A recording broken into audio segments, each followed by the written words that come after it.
sekarang kita sudah berada dengan narasumber kita, yaitu ada Mas Mudi. Oke, baik Mas. Ya, baik. Bagaimana kabarnya? Alhamdulillah. Apa saja sih kesibukan setiap harinya pada kali ini? Iya, biasanya saya setiap pagi ngecek tanaman sambil melihat ada potensi apa nih, misal ini ada anakannya, mungkin bisa kita sampaikan, kita perbanyak ya kan, atau perlu ada media yang lagi misal kering seperti ini, mungkin nanti kita siram gitu aja sih. Banyak kesibukannya Mas Iya. ya. Oke, baik, kita sekarang berada di desa apa Mas? Ini kita ada di desa Pengbahulu atau kita sering sebut Mooi lah, Di Semoy. Kecamatan Harian, Kabupaten Nusa Tengah, Berebek. Oke Mas, baik. Selanjutnya saya akan ingin bertanya-tanya nih tentang perbanyakan yang Mas lakukan. Di sini perbanyakannya tentang tanaman apa aja dan apa aja sih proses perbanyakan tanamannya? Iya. Nah, jadi untuk jenis-jenisnya dulu nih. Nah, kita di sini mengutamakan terutama jenis-jenis tanaman yang suka tempat yang kering ya, xerophyte.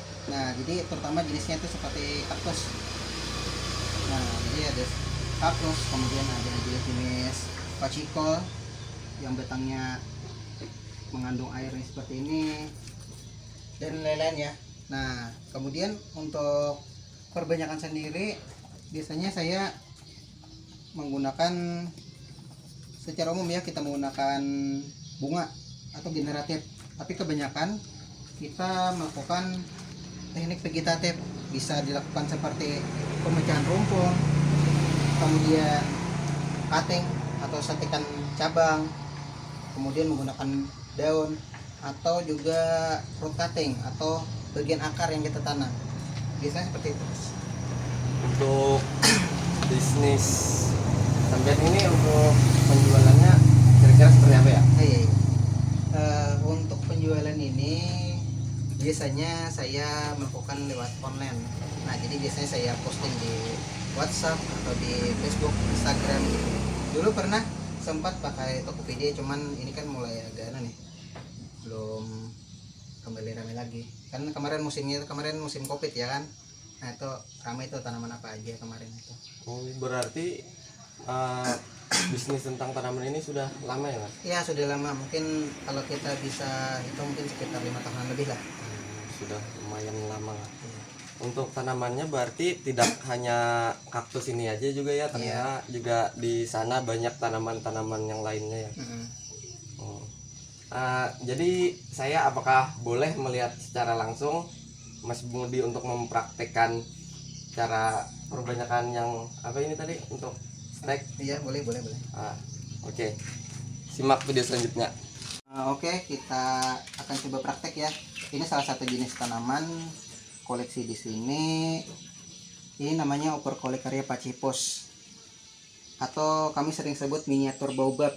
Nah, ini dari Madagaskar ya, benua Afrika. Oke, ini bagaimana sih perbanyakannya tanaman ini? Nanti contohnya seperti ini. Nah, ini hasil dari perbanyakan vegetatif tadi. Karena kalau di Indonesia mungkin selama ini belum pernah saya melihat ini berbunga dan berbuah. Jadi bagaimana cara melakukan perbanyakannya? Jadi kita lakukan teknik vegetatif tadi.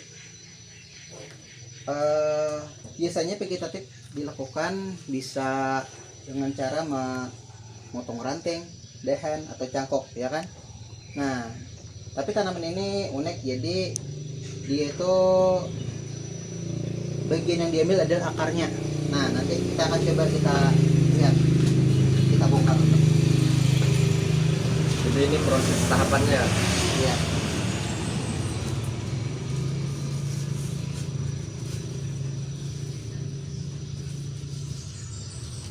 Nah, seperti ini bentuknya, akar dari pachypos ini. Nah, ini ada bagian yang bengkak-bengkak seperti ini.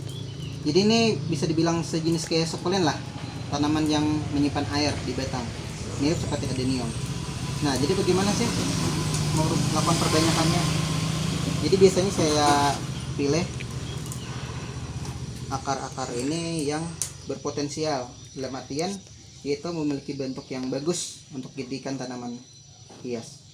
atau biasanya yang besar. Nah contoh yang ini kita ambil ya, kita potong.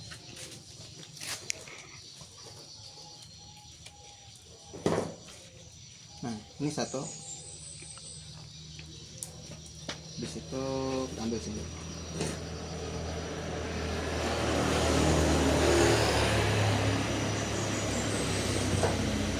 Nah ini aja dulu contohnya ya. Nah jadi akar ini nanti akan kita tanam. Untuk medianya kira-kira apa aja? Di sini medianya kami menggunakan pasir malang. Pasir malang ini biasanya di tempat penjual akuarium sebagai dasar medianya kan di dalam akuarium. Soalnya tanaman-tanaman yang saya pelihara ini suka tempat yang kering. Nah, jadi ini kita mix dulu. Biasanya saya menggunakan apa nih namanya nih? Arang sekam. Kita mix aja. Yang penting media itu kalaunya disiram dia cepat airnya keluar, poros, jangan becek gitu. Nah, soalnya tanaman-tanaman seperti ini nih suka tempat yang kering. Nah kita taruh secukupnya dulu seperti ini, baru kita tanam.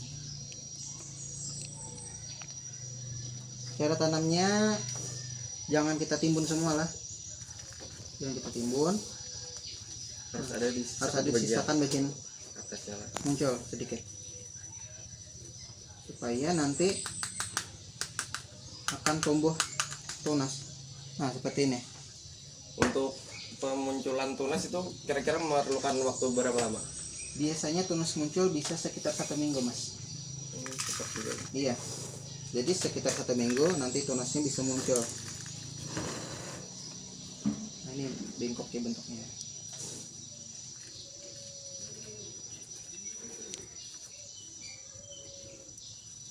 Nah kemudian untuk penyiraman bagaimana? Untuk penyiraman nanti tanaman ini bisa didiamkan dulu sekitar 2 atau 3 hari lebih.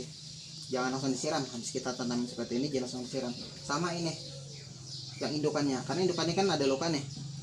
Nah kalau yang ini tadi kan nggak ada luka karena langsung dari bawah, dari akar ke atas. Atasnya yang bagian luka kan kita expose keluar. Nah yang bagian luka ini kan bahaya nih. Jadi biasanya bisa kita diamkan dulu 1 hari, jangan ditanam, atau langsung ditanam bisa, tapi jangan disiram. Seminggu nggak masalah, dia nggak mati gitu. Karena di sini kalau di greenhouse ini biasanya saya mungkin sekitar seminggu sekali lah untuk penyiraman. Jadi aman kalau ditinggal-tinggal, mau jalan kemana, bisa jauh-jauh, aman untuk jenis tanaman-tanaman yang seperti ini. Nanti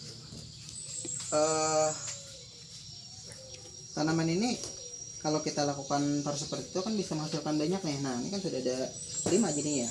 Sekianlah wawancara kita pada hari ini.